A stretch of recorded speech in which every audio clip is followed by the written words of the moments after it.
toutes sex aequo.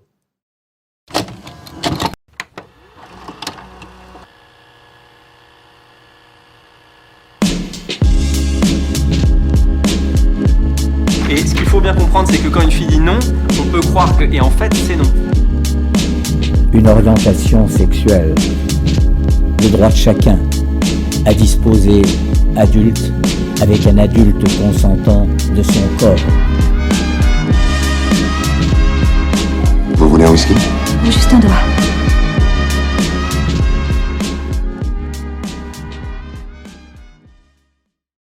Bonjour à toutes, nous revoilà sur la chaîne de Toutes Sex Aequo. Aujourd'hui, nous allons faire un point prévention avec l'intervention du docteur Fendler, gynécologue obstétricienne, qui est là pour répondre à toutes vos questions. Bonjour. Donc, on a eu une première question. A-t-on besoin d'utiliser un préservatif pour le sexe oral? Et bien dans les faits, oui. En fait, les maladies sexuellement transmissibles, elles se transmettent par tout ce qui est sécrétion. Donc en fait, le sperme, si on prend par exemple le VIH ou certaines hépatites, c'est dans le sperme, c'est dans les sécrétions, même vaginales initialement. Et en fait, on peut avoir de la transmission. Donc logiquement, oui. Dans les faits, oui, parce que ça peut se transmettre par le sperme. Bien. On parle aussi que l'homme il éjacule du sperme, mais que avant l'éjaculation, avec l'excitation, il y aurait un liquide Oui. chez certains, Oui. chez certains hommes. Oui, en fait, vous pouvez avoir avant l'éjaculation, il peut y avoir du liquide qui coule avec des fois des petits spermatozoïdes, des choses comme ça. Et c'est pour ça que la méthode du retrait n'est pas une méthode de contraception. D'accord. C'est-à-dire que elle est, oui, plus efficace que s'il y a une éjaculation à l'intérieur, je l'accorde, mais en réalité, il peut y avoir grossesse et parce qu'en effet, il y a un peu de liquide qui peut sortir avant par l'excitation et donc ce n'est pas un moyen de contraception de la méthode de retrait et ça, je veux bien y insister dessus parce que on a des grossesses surprises. D'accord. Voilà, donc vous l'avez bien compris. Protégez-vous. Non, mais au-delà des maladies sexuellement transmissibles, il y a vraiment ces histoires de grossesse.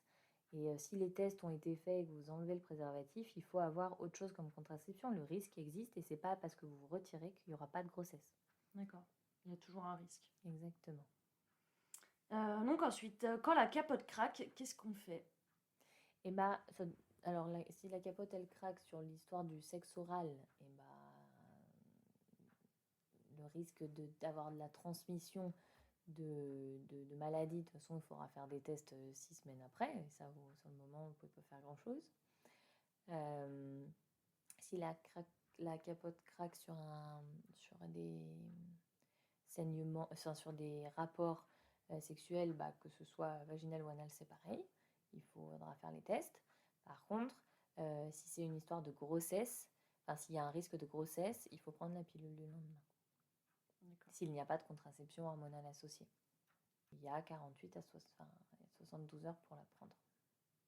Ensuite, on a une question. Beaucoup se demandent comment choisir son gynécologue. Est-ce que c'est bien d'aller voir plutôt un homme, une femme? Alors, c'est la grande question, hein, parce que j'ai pas trop de réponses. C'est vrai que, étant une femme, des fois, c'est sûr qu'il y a moins d'a priori par rapport quand les femmes vont voir un homme. Moi qui travaille beaucoup aussi dans les urgences gynécologiques, quand c'est des hommes qui les accueillent, les femmes, c'est pas toujours simple, mais bon, c'est pas parce que c'est des hommes en fait que ça pose, qu'ils travaillent tout aussi bien que nous.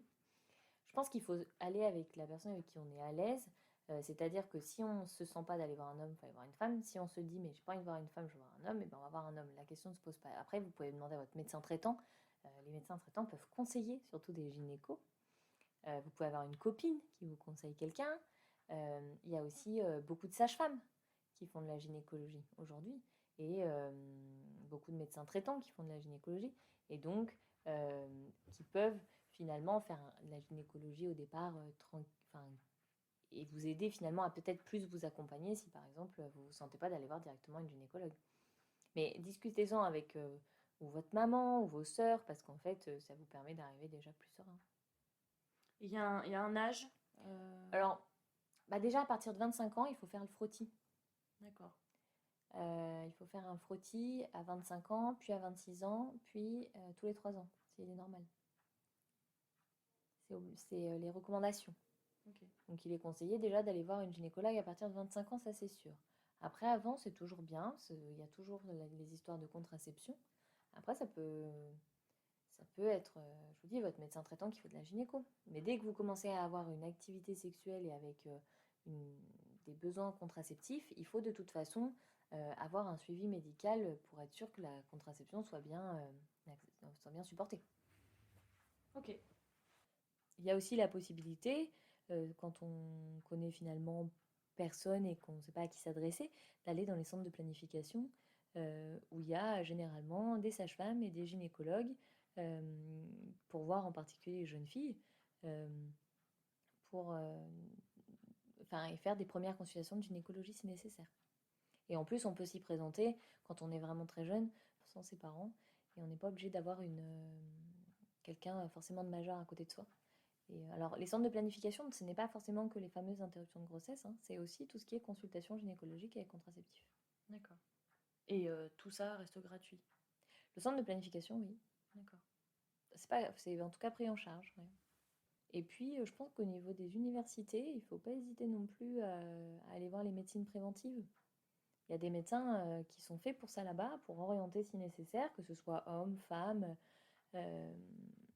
quels que soient vos problèmes sur le plan sexuel. Il ne faut pas, en tout cas concernant cette zone-là, il ne faut pas hésiter, ils sont là aussi pour ça. Pour finir, donc sur ce petit podcast, on a une question qui là par contre serait plus du sujet d'accouchement, de suivi gynécologique, tout ça. Beaucoup se demandent si le consentement de la femme pour une épisiotomie, est-ce qu'elle est systématiquement demandée? C'est le grand débat du moment. En fait, déjà les épisiotomies, on en fait de moins en moins, mais alors vraiment de moins en moins.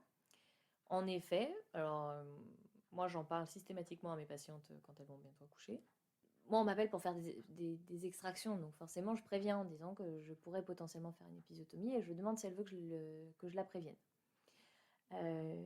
En fait, si la dame elle veut absolument pas qu'on en fasse, on le fera pas. Mais on va surtout lui expliquer pourquoi on peut être amené à le faire. En fait, si on fait une épisiotomie, parfois, c'est que... parfois, on a l'impression que qu'au moment où le bébé va passer, si on ne fait pas l'épisiotomie, ça va surtout faire une très grosse déchirure jusqu'à déchirer l'anus. Ah oui. Et là, ça peut nous poser quelques soucis. Enfin, en tout cas, nous, si vous voulez, on va suturer, mais je pense que pour la dame, c'est quand même... si on suture bien, on peut bien s'en remettre, mais n'empêche que ce n'est pas anodin. On peut être amené aussi à faire l'épisiotomie quand parfois le bébé va pas bien, et qu'on sent que c'est juste le périnée qui manque un petit peu.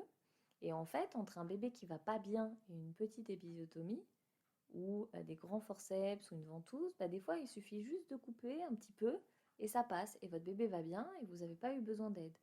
Donc en fait, c'est aussi de la discussion, finalement, en amont avec les patientes en consultation, et après, le jour J avec votre sage-femme. Les dames, on les écoute beaucoup, on les écoute en fait. Elles arrivent certaines avec des projets de naissance, on discute du projet de naissance, il y a eu énormément d'évolutions là-dessus. Et si vous voulez faire confiance, faut juste discuter et poser vos questions pendant la grossesse et pendant le travail. Est-ce que j'ai répondu à... Eh bien écoutez, à c'est tout ça parfait. Est-ce que vous avez quelque chose à rajouter? Non, j'espère avoir répondu au maximum. Alors après, je suis moins spécialisée dans l'appareil reproducteur dit masculin, donc peut-être qu'il y aura des questions auxquelles je n'ai pas su répondre de manière complète, mais j'espère au moins avoir été le plus informatif possible. Et voilà, nous en avons terminé avec la partie prévention. Nous espérons que le docteur a pu répondre à toutes vos questions convenablement. Et bien évidemment, nous la remercions d'avoir participé à notre projet universitaire en tant qu'intervenante. Cela nous a été fort utile et nous espérons que cela vous a plu.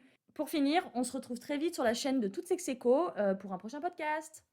Au revoir, salut, kiss kiss, love love, papillon.